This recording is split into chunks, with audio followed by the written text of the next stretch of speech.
For the players.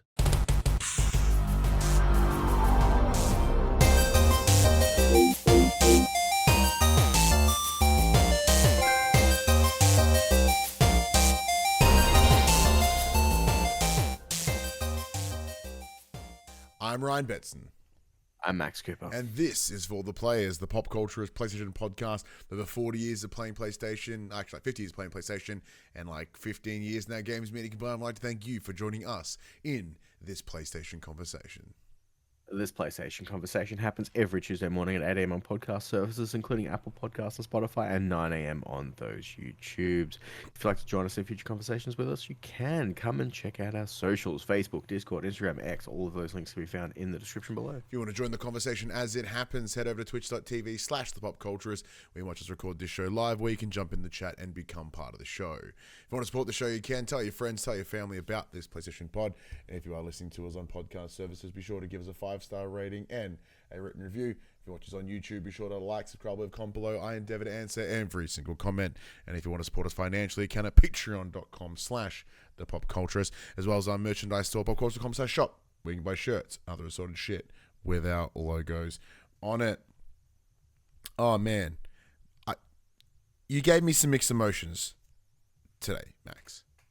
You did. I got a lovely message from you saying, "Oh man, I watched WWE Elimination Chamber this weekend." I was like, "Sick!" It was a really good show, especially the back half. The back half was exceptional, and I was like, "All right, let's see where this goes." Max, yeah, what happened, Max? What happened? Well, I put it on when I got home from work this morning at like 1:30, and then proceeded to fall asleep within like 20-ish minutes. Which makes sense, right? You like, it was the middle of the night. You were tired. I think the last thing I remember was someone getting whipped in the back with some Syndra hair. Yeah. From That's Bianca Belair whipped Liv Morgan with her long ponytail, or as Phoebe calls Bianca, hair bitch, because she never remembers her name, so it's just hair bitch. But that's not too bad. You made it like a decent amount into the first match. You did get to see Jade Cargill come out and like just beat living piss out of Naomi. That was fun. I had no idea what that was about, but sure. Yeah. No. Like, okay. I'm like, you're clearly not part of this. Why is no one stopping this from happening? Because there's no rules. The match hadn't started yet. There's no rules in the chamber. The chamber match rules are pin submission. That's it. This is clearly some bullshit, and it goes back to the meme that I sent you the other day of everything's made up and the points don't matter because it's all bullshit. Yeah, it's all bullshit. Yeah, that did pop me, right? So, for those that may not know, there is a group chat of myself, Max, our good friend Paul James from Player 2, and our good friend Joel from Anigame. And after the events of Elimination Chamber, I sent a clip of the final moments. Spoilers for those who may not have seen it or are simply not interested. Who cares?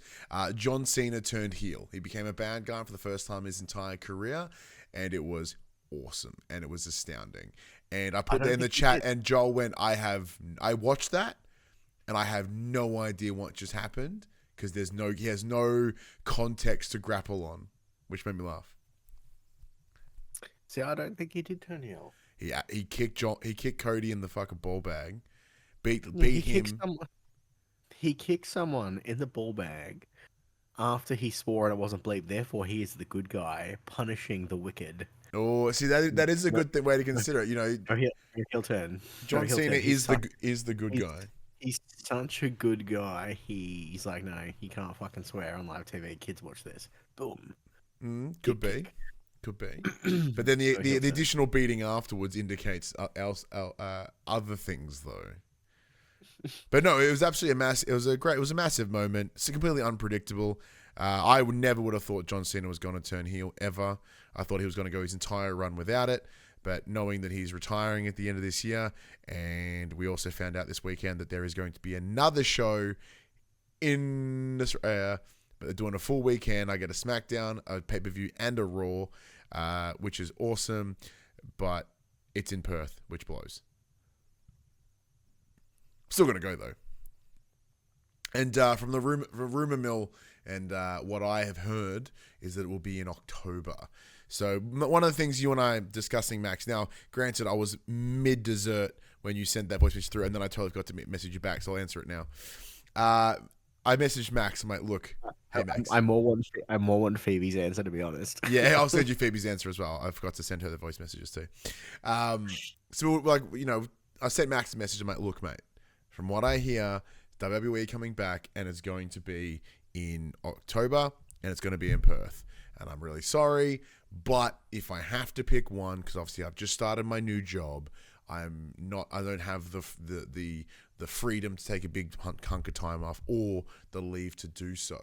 So if I have to pick between PAX and WWE, I'm sorry, I'm picking WWE. And you had understandably, you were like, I don't know what to do at PAX if you weren't there, because you're so used to doing it in conjunction. Well, it's more of a obviously, if you were going, you would probably be going to do Some what bullshit. you did. Yeah, what you did the other week when you went to fucking Brisbane or whatever the fuck. All the media stuff. Yeah.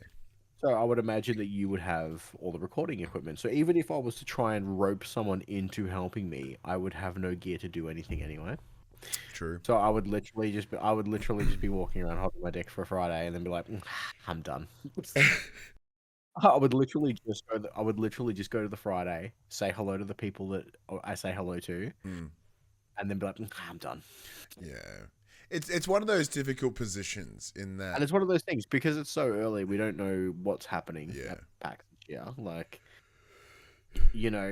something crazy might happen. It's like, oh shit, maybe PAX is the place to be. Yeah, like we'll still apply for media and stuff like we normally do, and that won't change.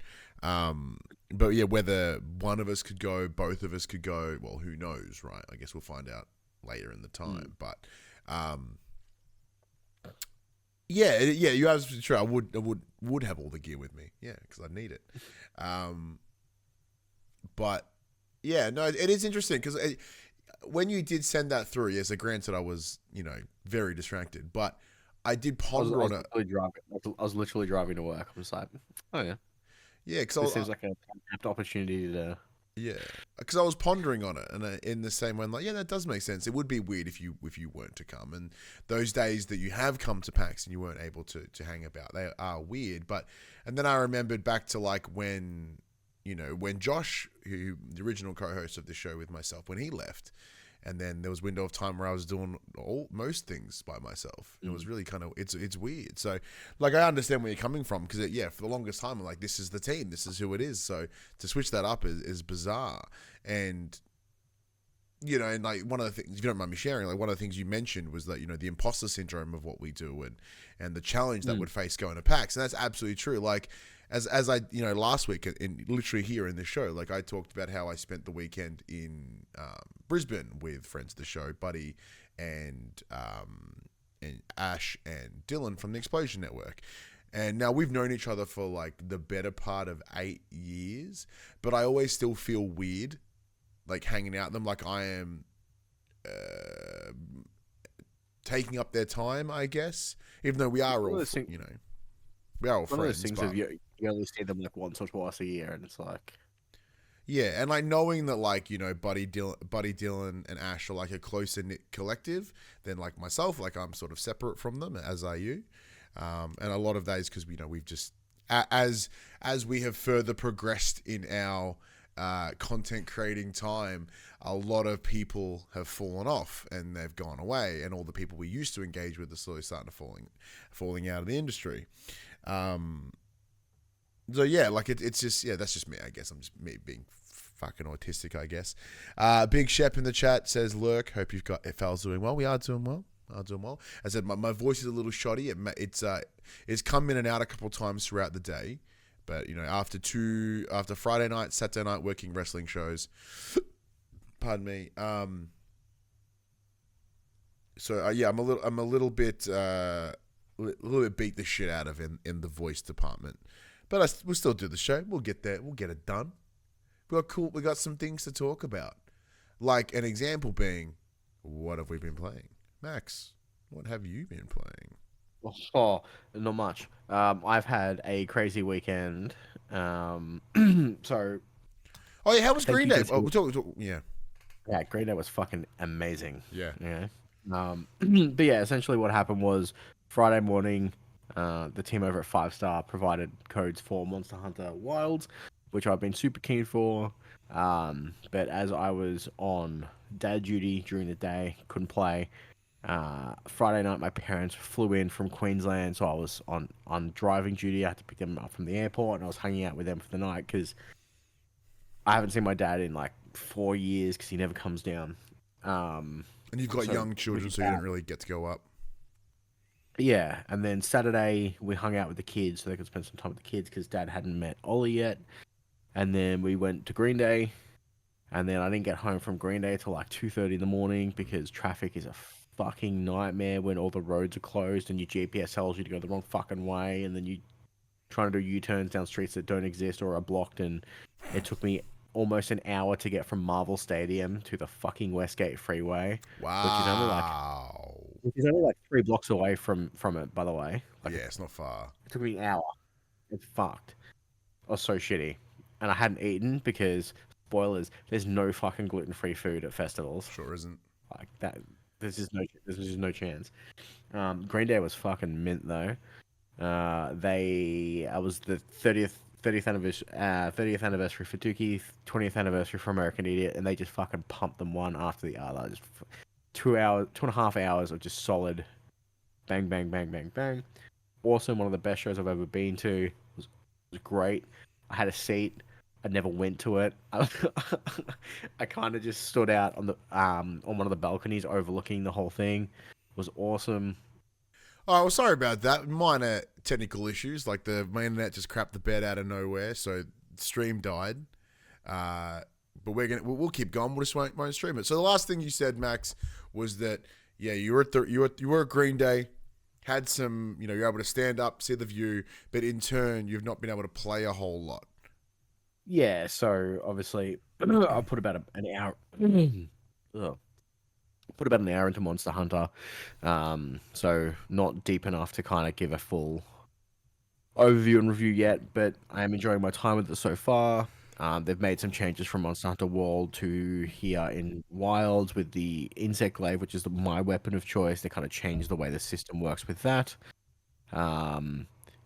I'm having some frame rate issues at the moment. I'm running it on Fidelity. I did have it originally uncapped, but when the Monster Turf Wars happen and there's too much going on screen, it's just a shaky mess. So I kind of capped it at, I think there's the option for 30 or 40, so I capped it to 40. And that has alleviated some of the problems. I know PC's having issues as well. But so far I am enjoying my time with it. Hopefully it gets some love in the form of a patch, similar to that of Dragon's Dogma 2 when that first released. That was a hot mess of frame rate problems and performance issues. So hopefully Capcom will also come in here and they'll see our SOS flare and they'll be like, yeah, well, we got you. Yeah. So like very similar to yourself, it's been a busy weekend. As you mentioned, you had Green Day. I myself, so I had a wrestling show on Friday, I had a wrestling show on Saturday night, but I also had my son, and then we had Elimination Chamber, which we discussed. So I had a pretty busy weekend. So I didn't spend a lot of time gaming myself. Even during the week with the new job, come the end of the day, I am just like dead. Like this job is actually making me use my brain, which I really appreciate, but takes a lot out of you. So similar to yourself, I wasn't able to dive into Monster Hunter World until today. I dived into it when I got home after work, knowing that we were recording tonight. I'm like, I'll give it a bell. So I was in the I've made a much more handsome version of myself, and I made Charlie, my cat, as the Palico. I went with what's the one that goes from a sword to an axe? Oh, the switch axe. Yeah, what it's called. Yeah, the switch axe or sword glaive or some bullshit. So, like, for me, knowing that I'm not brilliant at games like this, I want something that has defensive capabilities plus a little bit of speed, but can also do reasonable. Like, I want a good all-rounder. And it felt like... Yeah, the switch axe. The switch axe, yeah. So it's the one that I felt that would give me the most of what I look for in how I want to play Monster Hunter. And it's delivering me that. Couple of things that are immediately frustrating me. initially, because I said I'm similar to yourself, I played like an hour. The controls are odd in that, like, I keep trying to like attack with dodge with circle, but X is dodge. Well, I want to point out that the controls aren't odd. You just haven't played any of the fucking previous games because they've always been. I extra played dodge. Worlds, and that was Worlds so long ago. And X was and Worlds was X to dodge. Oh, I'm sure it was, but like it's very much of me having to readjust my brain to play it. I enjoyed attacking the first boss, which is like some frog thing. That was kind of fun. The game does, similar to what we discussing earlier. The game looks good when it wants to.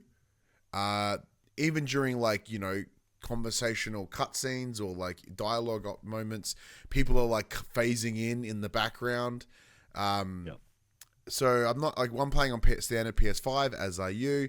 I am playing on, I think I went with the balanced mode, and then originally I was messing with just an uncapped frame rate just to see what it would do, because with my tally it's got like if I hold the play button, excuse me, it will show me the active frame rate. So I'm seeing it go from like 120 to 30, 120 to 40, 120 to 50, 120 to 30. Like, it's just bouncing around all over the place. And it does feel a bit jank because of that.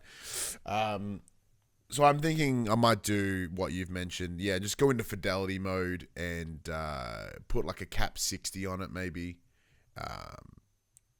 Because it does... The picture quality seems to reduce quite heavily when you go to performance from fidelity or even balanced. Like, so much so that it looks like noticeably softer. That's a shame. But yeah, it's still very, very early days. Monster Hunter is definitely more of a franchise for you rather than me. But seeing as the team over at 5 Star Games were provided both of us a code to mess with. Yeah, it was funny for the week prior to receiving a code. I think I spent a majority of my time being like, Ryan, this is not a game for you. Yeah, I'm very well. Just let me handle it. We don't need to do what we normally do. It's fine. And you're like, nah, I kind of dabbled with World. I want to dabble with this. No, like, but if we got one code, I would have just given it to you. But we were very kindly given two. So I'm like, I don't have to like. Yeah, it was good. I'm like, because I would have just given it straight to you in the same way that WWE, you know, is out in the next week, and I assume you give no shits. So I got to take that code for me. Not at all. But part of me is like, oh, maybe I should join in on these Thursday night on my GMs. Go online. I reckon Thursday night GM modes. And I'll just come in as someone who knows nothing about anything and clutch a win. Well, that's what I was gonna. That's what would be fun. Like, with you having no emotional attachment to anyone, you just get to play the stats game, and I think that would be fun. Like, I'd be down. Like, once the code becomes available, we'll do one. Even if you come here and you sit at the desk with me and we do like let's do a GM, you and me. Someone who's never fucking played in their entire life, someone who adores it, and let's see what happens. That way you don't have to like get a copy of it. We can just come do it. And when was the last time we did something in person, you know? Oh, fucking yonks. Like, that might be a good laugh. But yeah, so like, yeah, we're very, very aware that, you know, this is a max game, not the most thing for me, but that's fine. Like, I'm very grateful that we've now both have easy access to it. Very much so. Oh, excuse me, that kicked me out of nowhere. But outside of that, I don't think I've really played much either. So outside of Monster Hunter Wilds, I've played Ghost of Tsushima this week. Ghost of Tsushima? What brought Ghost of Tsushima back? So a friend of mine, Cass, was playing it the other day. I'm like, hey, I'm going to download it. I'm going to play it with Cass. Legends? The multiplayer was fun. Yeah, Legends was fun. And then we've convinced one of our friends to buy it. So we're currently leveling him up so we can redo the raid. Has there been new content since you last played? No, okay. Not at all. So I'm sitting on like 3 max level characters of the 4. But yeah, I think I got a message today saying, "Hey, we're gonna push through to get him to the final levels tonight. You keen?" I said, "No, I'm recording podcast. Go away." Um, you guys get him raid ready, and you tell me when you guys are ready to do the raid, and I'll come in and do the raid with you. Nice. So, yeah, we've been playing that on and off, just doing the survival modes. So generally, it's I will protect one point by myself and tell everyone to piss off and leave me alone, and then the between the three of them, they'll protect the other 2 points. I'll just sit up in my watchtower, putting bombs everywhere, kill all the enemies when they come in. And if they, with the character I'm playing the Ronin class. The Ronin has a global revive, so whenever they go down, I just revive them at a range, and then just send them on their way. Like, you guys leave me alone. You guys stay over there. You help each other out. If I really need you, I'll call you. You and your bloody min-max playing. One thing I did also, though, I did get back to, and I did get past it, was Kingdom Come Deliverance 2. So I haven't finished the game, most definitely not, but last time we were talking, I was stuck in this moment, where you're in Castle Trotsky, and you've got 12 hours in-game to save yourself and your mate. I successfully did it. Thank you very much. Thank you. We discussed it last week, where I was like, I can't break into the fucking chest. You know what was wrong, Max? I had to learn how to unlock shit properly. I assumed you just hold the left, you just go right to the rim, and you go, all right, that'll do. No, you got to find that little golden moment. You got to Did you not look at the tutorial when you first ever did it? No. Oh, I did, but it was an image, and the image had it at the very far out. I was like, okay. So I assumed that if I couldn't find it in the outer rim, I'm not at the level to unlock it. No, it'll specifically come up on your screen saying you can't unlock this. Yeah. Like, it'll literally tell you that you can't do it. Yeah. So I went and did that. I was able to get all the ingredients. Then I made the fever potion, ran it up to the guy, and then all the cutscenes kicked in. And to the game's credit, the cutscene is very much set up in like, hey, you fucked up. You failed. Like, it suddenly went straight to hour 12, and I was at hour 3 or whatever. So that was fun. But yeah, so I have it so that's all done. That's all resolved. I'm now being commissioned off to the next area. Haven't left yet. I just walked out of the room, and old Hans chewed out the guy for almost killing him, and then I saved it. I was like, I'll come back to this because I'm excited to get back into the outside world. But it was a fun little moment to sort of separate you into, lock you in a zone and really play with the game, quote unquote, in like a different way. But I can understand if you're not ready for that, or if you're not spec'd correctly, or quote unquote correctly, that scene could be a deal breaker for you. Like, that whole area.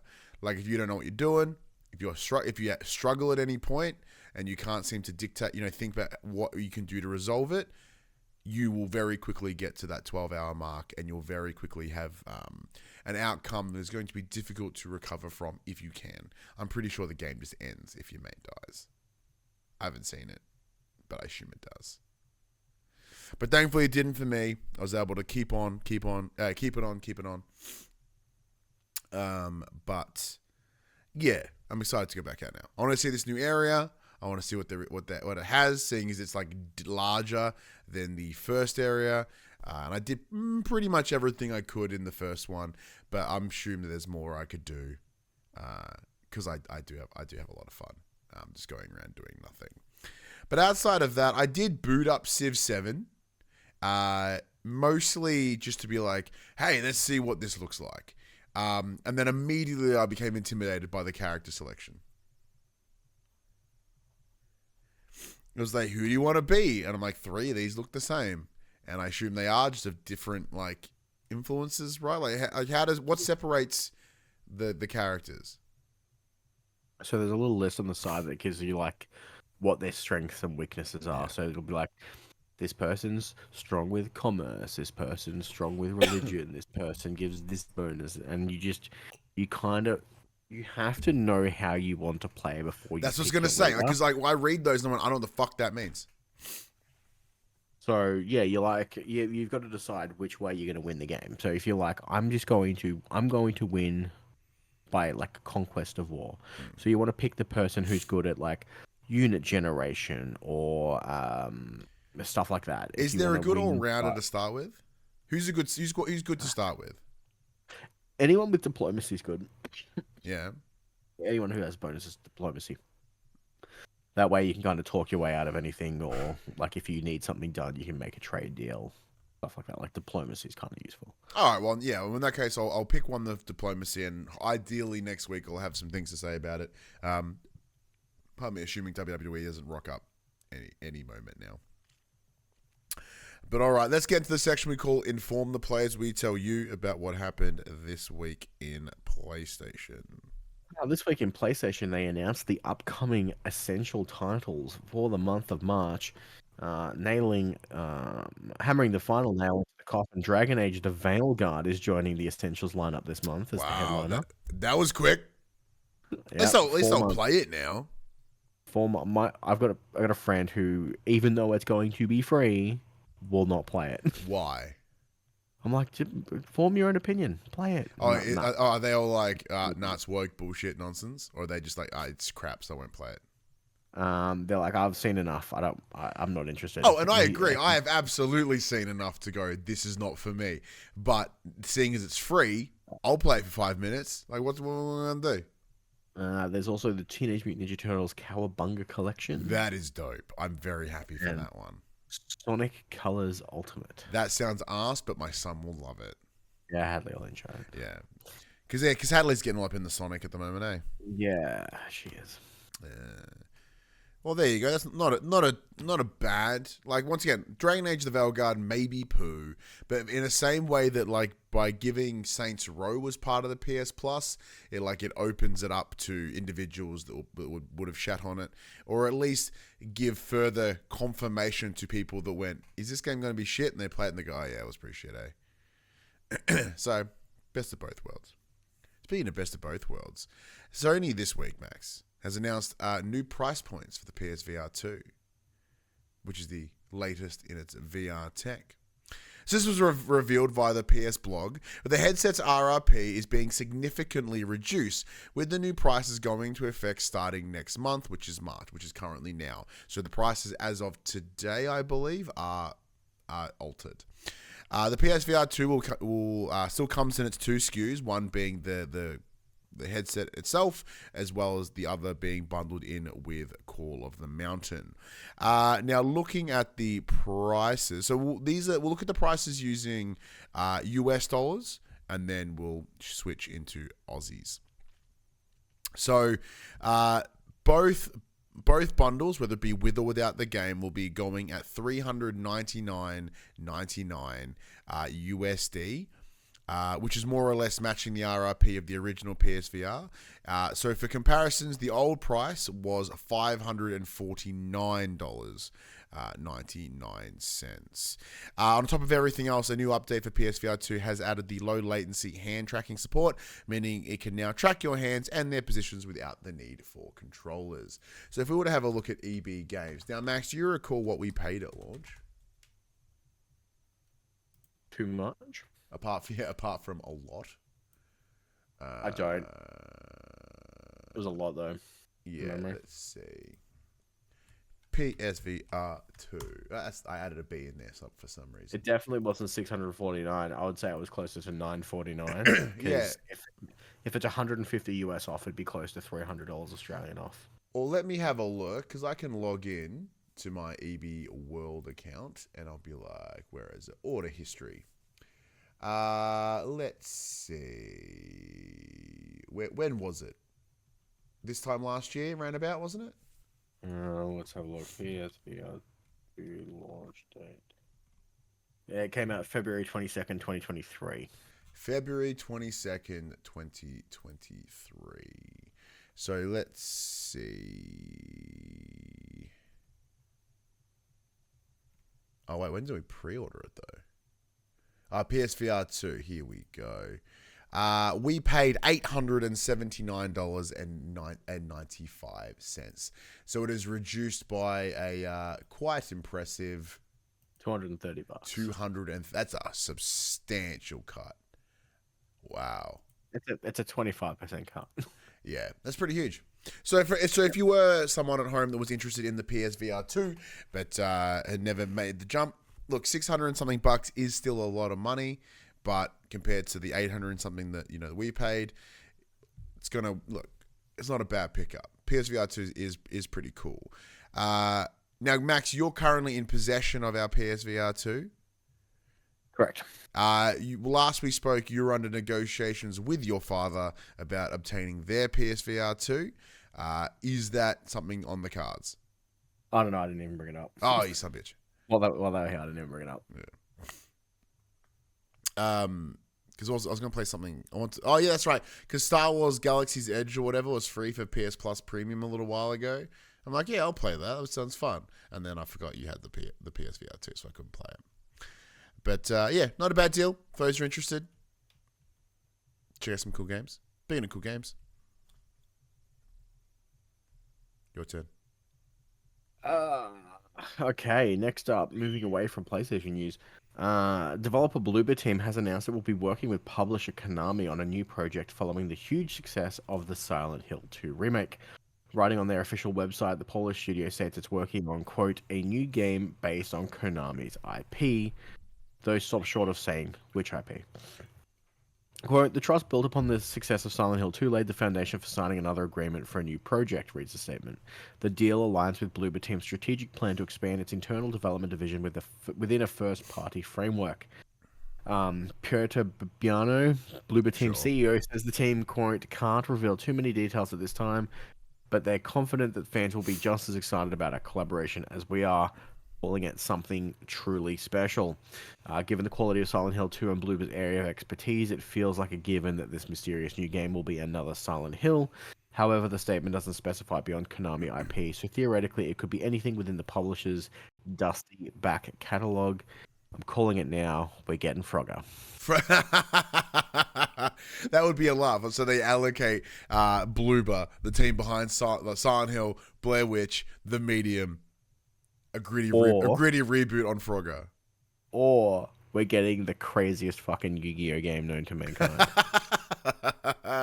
Oh, what's the soccer game they did for a little while? They just do that. Pro Evolution Soccer, I think it was. Yeah, Pro Evo is about to get real weird. So, like, when I look at this, now, granted, we discussed this when I reviewed Silent Hill 2 with our good friend Fid. You messed with it a little bit yourself. Bloober Team have not had a good track record. Up until Silent Hill 2, there was a lot of questionable sort of games. They delivered and they were fine, like aggressively fine. But when given the handle of an old IP where the framework is already in place, you can see where their skill sets come through. It appears Bloober falls short in an original IP capacity, but even then Blair Witch was kind of average, which is a known IP, but like not a. It's a new creation rather than a remake or a remaster. So I guess the question for you, Max, because would you want to see more Silent Hill? Would you want to see them go somewhere else? Like maybe do we get Castlevania from them? Well, we could get Castlevania. We could get Metal Gear. That I hope not, because whoever the teams behind Snake Eater Delta or whatever are going to be the ones if they do more. We could get Bomberman. Yeah. Okay, what else we got? Yeah, I have a feeling it's just gonna be more Silent Hill. Yeah, it's like I don't think nothing else really makes sense. Yeah. From a Bloober Team wheelhouse, maybe they're gonna do Dance Dance Revolution. Oh, that'd be cool. But with the sentence in which it was delivered, which is where is it? A quote, a new game based on Konami's IP. So that doesn't specify whether it's a new game in a franchise or whether it's a new game from an IP, as in, is it a remake or a remaster, or is it a brand new game in a franchise? So with something like Silent Hill, we know we've got Silent Hill F coming, and that is a brand new title within the Silent Hill universe. Like, or do they just remaster 3? I'd be okay with them doing a Castlevania game. I think that would be fine. I think they could do that. Especially in like in our Metroidvania world that we live in, where it happens quite frequently. It would be nice to do Castlevania. They did those collections a little while ago. There was the Dominus collection. I think was all the like GBA ones. Then there was the collection that came with Symphony of the Night and Rondo of Blood, I think. I forget what it was called. Yeah. So look, it's absolutely due for a new Castlevania. I think the last Castlevania was a PS3 game. The last one was in 2024. Really? Sorry, that's Haunted Castle, which is a spin-off. I think the last one was 2014 with Lords of Shadows 2, which was a PS3 title. Yeah. Let's have a look. Yeah. So it's definitely in the need, definitely due something. But it's such a beloved franchise. I guess in the same with Silent Hill 2 was quite a beloved franchise. So in my first response is, ooh, it's so well loved.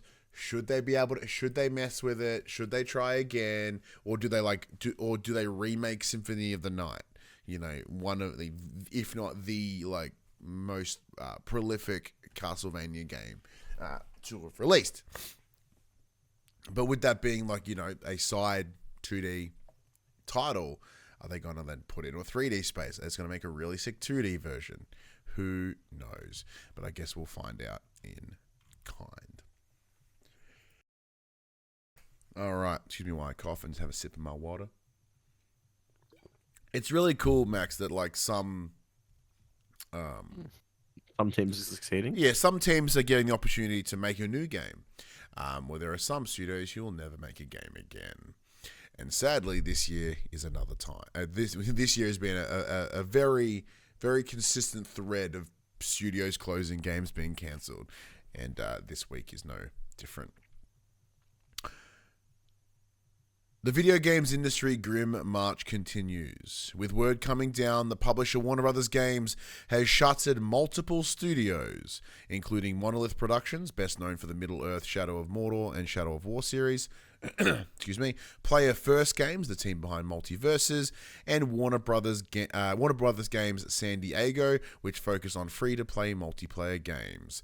Further, WB confirmed that Monolith Productions' in-development Wonder Woman game has also been cancelled. Bloomberg's Jason Schreier broke the news on Blue Sky, and WB confirmed the news to Kotaku in a statement. Thank you to IGN.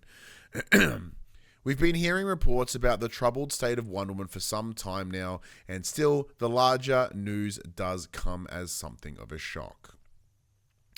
WB made the following statement. It reads, quote, "We have had to make some very difficult decisions to structure our development studios and investments around building the best games possible with our key franchises, Harry Potter, Mortal Kombat, DC, and Game of Thrones.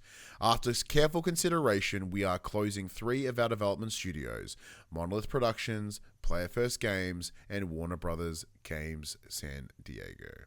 This is a strategic change in direction and not a reflection of those teams or the talent that consists within them." The statement goes on to say that, quote, "The development of Monolith's Wonder Woman video game will not move forward," end quote. And that, quote, "Unfortunately, this is no longer possible within our strategic priorities," end quote. They then conclude with, quote, "As difficult as today is, we remain focused on and excited about getting back to producing high-quality games for our passionate fans, developed by our world-class studios, and getting our games business back to profitability and growth in 2025 and beyond," end quote. Okay, Monolith built one of the greatest fucking Combat systems, yeah, like the enemy AI, yeah. They created one of the greatest systems in that of Nemesis. Yep. That I've seen in gaming in such a long time, and they're just like, fucking shut them down.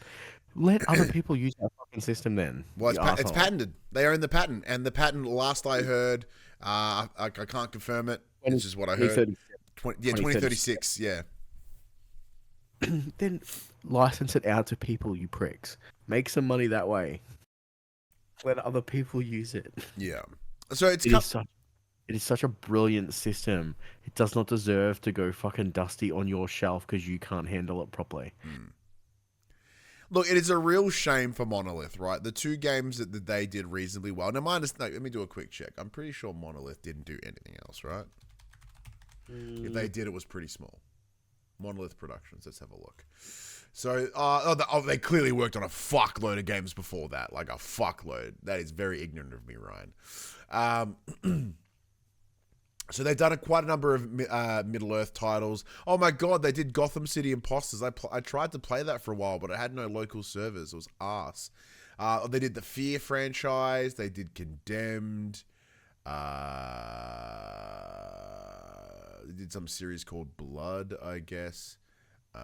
But yeah, predominantly from, let's just say, 2005 is where they really kicked into gear. They did The Matrix Online, which was a role online MMORPG based within the Matrix universe, and then Fear and then into Middle Earth, and then they died. So there's a couple of things at play here that I find really interesting. Firstly, is that WB have been actively trying to sell their shit off for what feels like years. Like, how many times have we heard about them being for sale, or they're hunting buyers, or they're willing to sell off IP? And it clearly no one bit. No one was interested, and sadly that left this result. Granted, this result isn't awesome. However, I am glad they weren't picked up from like the Embracer Group or Microsoft or one of these other IP conglomerates that are getting in the way.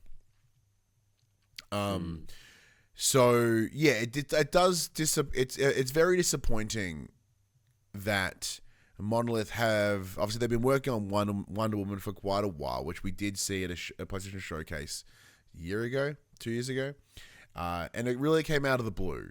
And it appears that showcase may have a little bit of vaporware to it.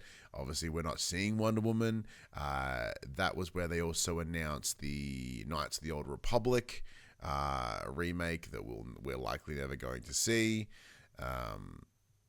It's a bit difficult. Now, the Wonder Woman game would have been okay. Like, I don't think Wonder Woman has the same cachet she may have had a couple of years ago, or at all.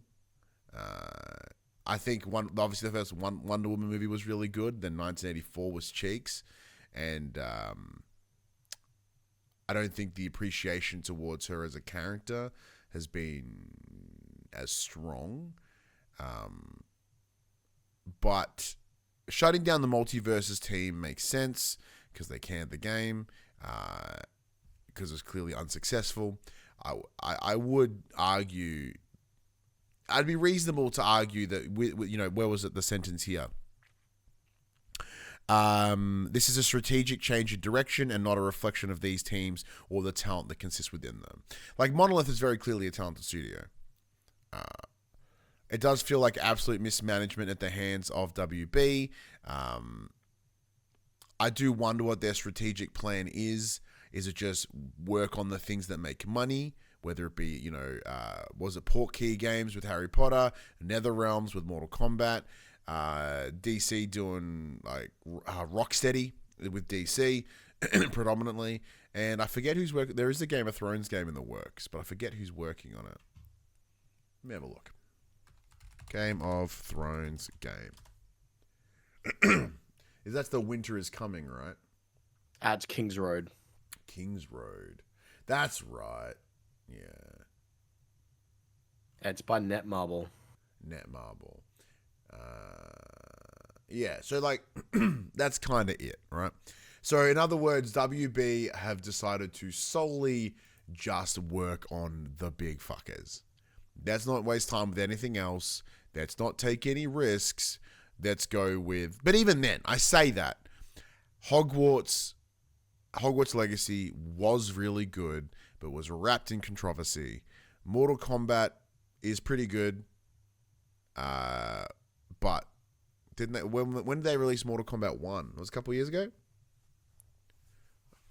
Then there's Rocksteady. Rocksteady just came off the back of Suicide Squad, which was butt, and by connection, Gotham Knights with WB Montreal. 2023 for Combat. Yeah, it was last year. Yeah, why is WB Montreal still around? In 2025 now. Oh shit, we are too. WB Montreal. Let's say, yeah. So WB Montreal, they were the ones behind Gotham Knights. They were additional supports on Suicide Squad. They did Arkham Origins, which was okay, but also a bit shit, and it's actively not included in the larger Arkhamverse. Apparently, they're working on a DC Comics game developed within Unreal Engine 5. So, who knew what that is? I bet they're just working alongside whatever Rocksteady decide to do. So, why the fuck are they still around? Their track record of like 6 games, not even, is shit, and half of them are butt. So, why are they still available? Granted, San Diego is working on mobile stuff, but because they probably get a bigger tax break from Canada, right? Yeah. Canada. Yeah, it's true. San Diego is not the cheapest place to make games. If you're making games in California, you're probably not going to have a good time. Like from a financial standpoint. And that's a shame. But yeah, I guess that's why I look at it. Like, I don't see them doing anything around the Nemesis system. It's gone. It's lost. And even then, the presumption was that it was being included in Wonder Woman in some capacity. But Wonder Woman's Rogues Gallery was never that brilliant to begin with. Additionally, do you think, Max, the novelty of the system is gone now? So even if they were to license it out and it was to be picked up by someone and they were to put it in their game, do you think it would work? It depends on how it was implemented. It would have to go in the right game. It would have to make sense for those enemies to be able to escape you to begin with to create the Nemesis system. Like, it's not like you could be like, oh, drop it in the next Dark Souls games, because those bosses, you either kill or be killed. Like, it's not like the bosses are running away. It would have to be in a certain style of game where you're versing the same boss over and over again. I could see it working well in an Insomniac superhero game. Yeah. Yes. Spider-Man's got the Rogues Gallery to back that up. I could see it working in I don't know. What else is coming out soon that it could work well in? Wolverine, perhaps? X-Men's? Add it to Monster Hunter Wilds. Let the monsters work out how you're hunting them, and they hunt you right back. Yeah, my favorite part of the Nemesis was when they would come back and yell like very targeted insults at you. That's what I would like to see out of the monsters in Monster Hunter. That would be a laugh. But yeah, that does bring us to the end of the news. No quick bits even this week, Max. No, there's literally bugger all this week. Wow. But we do have some upcoming titles. So coming out on the 4th of March, we have Age of Mythology Retold. Yeah, man. Like coming across to the PlayStations. Yeah. We have Carmen San Diego. 2 Point Museum. Brisbane team for Carmen San Diego, I believe. Australia.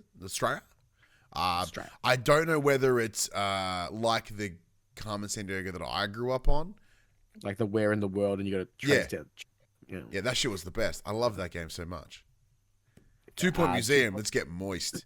2 Point Museum, and we've got War Robots Frontiers. Yeah, less excited about that one. On the 6th of March, we have Care Bears to the Rescue, Uldrador, Creatures Shadowfall, Ever 17, The Out of Infinity, Never 7, The End of Infinity, Okay. Memory Lost, Sorry, We're Closed, Oh. Split Fiction, Yeah. Suikoden 1 and 2 HD Remaster, Gate Rune, and Dunen Unification. Now, Max, have you ever played Suikoden? No. Have you ever even wanted to? I full on looks like a Max game. Yeah, so I applied for a code on Keymailer for us. It looks like one of those old school. Yeah. Yeah, it looks like very much. I did the same thing. I looked at that and went, that looks like a fucking Max game. And like Suikoden is like one of the like it's a name that you hear a lot in the JRPG space. So it's baffled to me that you've never played it before. But I thought like let's reach out. I bet you it's on a console that I didn't own. Oh no, they're on PlayStation. They're an OG PlayStation game. It's one of those things that you just kind slip of past you. You pick your JRPG franchise and you stick to that like a motherfucker. Yeah, pretty much. And mine was Final Fantasy. Like that's it's the same reason why I haven't played Dragon Quest games. Like you would love Dragon Quest. I would love Dragon Quest, but I picked Final Fantasy and it felt like a betrayal to play any other. I understand. And then on the 7th of March, I am really looking forward to this game. We have another hero shooter coming into the mix with Frag Punk. That's the one with the cards, right? You could buy the cards in like the in between rounds, and they would change the way the game works. You could flip the map upside down. You can put the map in total darkness. You can play in big head mode, so the enemy team have gigantic heads, so it's easy to headshot them. It looks great.